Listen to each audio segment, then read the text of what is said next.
Italy के भौतिक विज्ञानी एनरिको फर्मी ने 1950 के दशक में कहा था कि अगले 10 लाख वर्षों में एलियन पूरी गैलेक्सी में फैल जाएंगे।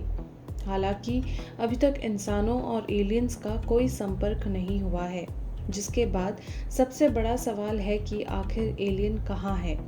इस विचार को बाद में फर्मी पैराडॉक्स के रूप में जाना गया। इसने कई वैज्ञानिकों और विशेषज्ञों को ये सोचने पर मजबूर कर दिया है कि मनुष्य अभी तक एलियन तक क्यों नहीं पहुंच सके हैं। लेकिन दो खगोल जीव विज्ञानियों ने एक नए सिद्धांत से इस प्रश्न का उत्तर देने का प्रयास किया है। अगर उनकी थ्योरी को माने तो हम हैरान हो जाएंगे कि एलियन इंसानों से ज़्यादा समझदार है।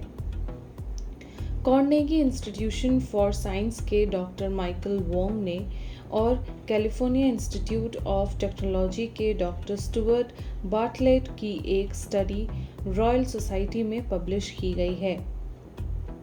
इस स्टडी के मुताबिक एलियन सभ्यताओं को आगे बढ़ने से वही कारण रोक सकते हैं जो मानव सभ्यताओं को रोकते हैं।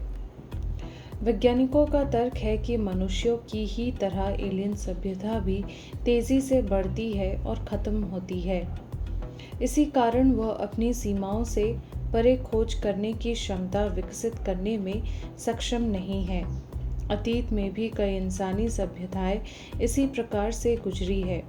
स्टडी में कहा गया है कि धरती पर कई इंसानी सभ्यताएं रही हैं और एक समय बाद वह पूरी तरह ख़त्म हो गई, जैसे रोमन साम्राज्य और प्राचीन मिस्र की सभ्यता। एलियन भी इसी तरह के विकास और विनाश के क्रम से नहीं बचे होंगे।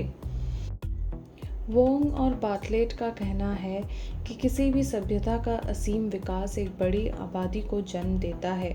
इस कारण सीमित समय में संसाधनों की असीमित मांग होती है, जिससे एक सभ्यता के खत्म होने की घटना सामने आती है। वैज्ञानिकों ने अपने पेपर में सुझाव दिया है कि एलियन संभव है कि सभ्यता के विकास और विनाश के क्रम को समझ गए हों और इसलिए वो सिर्फ उतना विकास करते हैं जिससे उनका अस्तित्व ना खत्म हो। इसके साथ ही उन्होंने कहा कि एलियन अंतरिक्ष में विस्तार का सपना नहीं देखते और शांति से अपने ग्रह पर रहने का चुनाव करते हैं। हालांकि वह एक थ्योरी ये भी देते हैं कि एलियन के पास हम तक पहुंचने की क्षमता है, लेकिन वह हमें मुलाकात के काबिल नहीं समझते हैं।